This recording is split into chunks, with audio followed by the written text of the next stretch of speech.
This is how I learned JavaScript. This is really old now, but has 24 hours of content.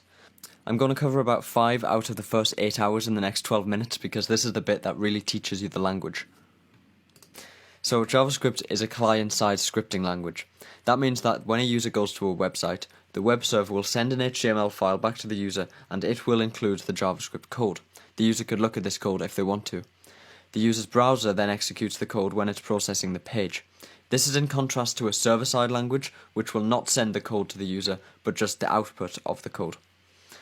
JavaScript is not Java, so don't get confused by that. Java is a different language. JavaScript has many uses, including form validation, effects on a web page, and interactive content.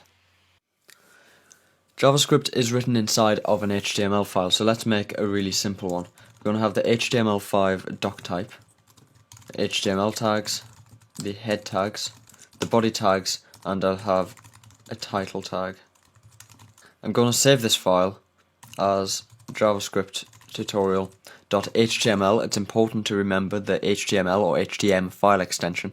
If you're unsure about writing HTML files, you can watch my HTML tutorial. I can then find this file and open it in a web browser.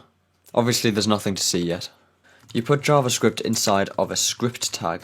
You may see in older tutorials people may add a language and a type attribute to this tag, but in HTML5 this is no longer necessary. A really simple thing to do to test that it's working is just to output some text to the browser. So we can write document.write and then open and close brackets, and inside we put some text inside double quotes. So I'm just going to write hello world, and then we end the line with a semicolon, and this creates a statement. So we can see it outputs hello world to the browser. You may not totally understand how this line works yet, but that's okay. We'll start by learning about variables. A variable is an item of data that has a name and a value. In JavaScript, to create a variable, we will use the var keyword and then the name of the variable. And if we put a semicolon now, this will create a variable declaration. If you've programmed in other languages, you might be used to defining a type for each variable, but in JavaScript you don't do that. So at this point, the value of this variable would be undefined. To define it, we can type my variable equals 5, for example. Or we can combine all of this into a single line and say var my variable equals 5. Of course, this could be any number. It could also be a string. Or it could be a Boolean value, so true or false. Commenting code is very good practice. You can do that with a double slash. Comments are used to describe what is happening in the code and they're not executed. Okay, now that we have variables, let's look at operators. These will let us manipulate our variables. First is concatenation. So if I create 2 variables called words and more words and put strings in each one, I can concatenate these, and that means just combine them together into one longer string using the plus sign. So then I can use document.write and output the variable sentence. And we see that this variable has been concatenated with this variable. So now we have a longer one that says this is a sentence. Plus is also used to add numbers, as you'd expect.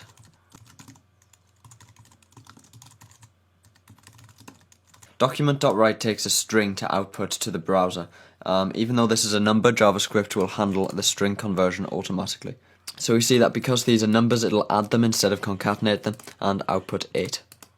As well as plus, you can also subtract, you can multiply with an asterisk, you can divide with a forward slash, and you can find the remainder after division with a percent sign. These are all binary operators. They take 2 operands, this one and this one. There are some unary operators which only take 1 operand. This includes plus plus. Plus plus increments the variable, so this is the same as just adding 1 to it. If you put the plus plus after the variable, it will evaluate the expression, so it'll set total to num1. And then it'll increment the variable. So this will still output 5, but if we take a look at what num1 ends up being, it's been incremented to 6. If you want to do the increment before the evaluation, you put the plus plus before the variable. Then when we output total, we see we get 6. Similarly, you can do minus minus on either side of the variable. Strings are stored as objects. I'm just going to create a string and put some letters in it. So alpha's value is a string, which is stored as an object. You don't need to worry too much about what an object is at this point, except that even though you can't see them, strings have some internal properties, one of which is the length of the string. We can access properties by typing the name of the variable, then a dot, and then the property name, in this case length. So I'm going to create a new variable called length, and its value is going to be the property of alpha, which is also called length. And if I output this variable, it'll say 7 because this string has 7 characters. Strings also have methods that you can call. Now the difference between a property and a method is that a property is just a piece of information. It's a value, it tells you something about the object. A method, on the other hand, can take input, do computation, and then output the answer. One method is substring, and it will just extract a portion of the string. We can call the substring method by typing alpha.substring, and then we give this method some input in brackets afterwards. It takes 2 index values and it will return the portion of the string that lies between those positions. For example, if I give it 3 and 5,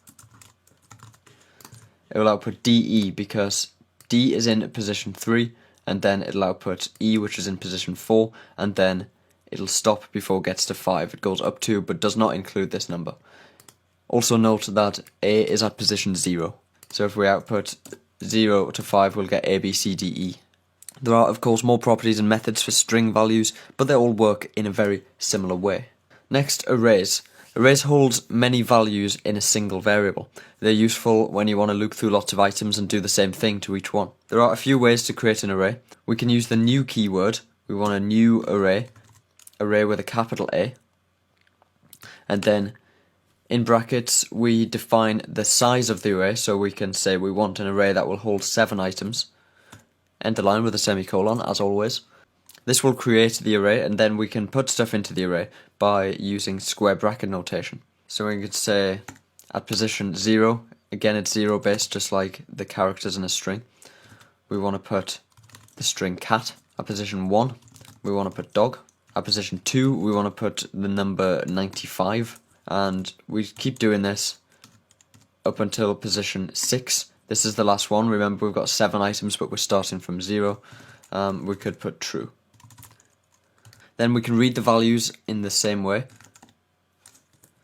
So this should output dog. We get 0 and it will output cat, 6 and it'll output true. Now filling up an array like this might be a bit tedious. Instead, you can just do it all here. You can separate your values with commas. So now we just have an array with 4 items. So if we get item at position number 1, remember this is at 1, this is at 0, so it'll output dog. The final way you can create an array is even shorter. You can use square brackets here. And this just is shorthand for writing new array. You can create the array in any way that you want. You get the same result in each case. We're going to take a very quick look at defining your own functions. They're very useful if you have code that you want to reuse. You put in a function and then you just call the functions as many times as you want. First you use the function keyword and then the name you want to give your function, and then we open and close brackets and then open and close curly brackets, and inside just the code that you want the function to execute. So I'm just going to output hello. This could be put in the head section to tidy things up. Then we call the function by typing the name of the function, open close bracket, semicolon. If we wanted to give the function some input, you can add a parameter, so just type a variable name in the brackets. You can have more than one if you separate them with commas. Then you can use this variable inside of the function. When we call the function, we give the variable a value. Finally, we're going to look at some flow control statements. First, an if statement. So an if statement will only execute code if a particular condition is true. For example, if I say a equals 7, and then say if a is greater than 10, execute this code. And the code I'm going to write is alert, and then the value of a. Now alert is a method that gives you a dialog box, and the parameter that it takes is the text to display. So if we refresh the page, nothing will happen because a is not greater than 10. If we made this true though, so a is greater than 10, we get a JavaScript alert with the value of a. We could also test for less than.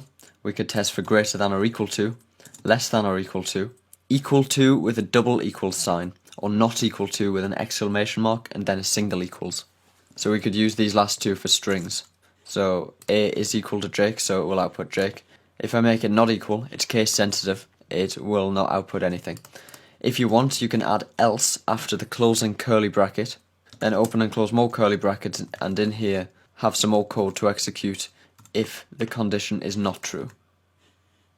The last thing I want to show you is a loop. There are a few loops in JavaScript, but the most useful one is probably a for loop. This will execute a block of code multiple times, so we use the for keyword. Then in brackets, we need a counter variable. Now it's very common to call this variable I and initialize it to 0. You can initialize it to whatever number you want. Then we type a semicolon. The next piece of information we give it is a condition, so we want a loop while I is less than 5, let's say. Then another semicolon, and the last piece of information to give it is something to do after each iteration, so we want to increment I. We can use ++ to add 1 to I each time. Then we open and close curly brackets, just like an if statement. And in here, just to show you what is going to be happening, I'll output something. I'm going to have a string. Then I'm going to concatenate the current value of I. And then I'm going to concatenate the HTML new line tag, because this will just make the output a bit neater. So what this is going to do is create a variable called I and initialize it to 0. Then it'll say, is 0 less than 5? Yes it is. So it'll do this and output this as iteration 0. Then it will do this bit. This happens at the end, so I will become 1. Then it'll loop and do the same thing again. Is 1 less than 5? Yes it is. It does this and it'll keep going until it gets to 4. 4 is less than 5. It'll do this. Add 1 to 4. So I equals 5. Is 5 less than 5? No, it's not, so it'll stop and it will continue down here. So we can see it outputs, this is iteration 1, 2, 3, and finally 4. So it does it 5 times in total. If we wanted to go from 1 to 5, we can just change the numbers. So these are the fundamental things in the JavaScript language. Now, unfortunately, just like with any language, I can't teach you everything in 12 minutes, but hopefully this has given you a solid foundation and you can work from here. Thanks for watching.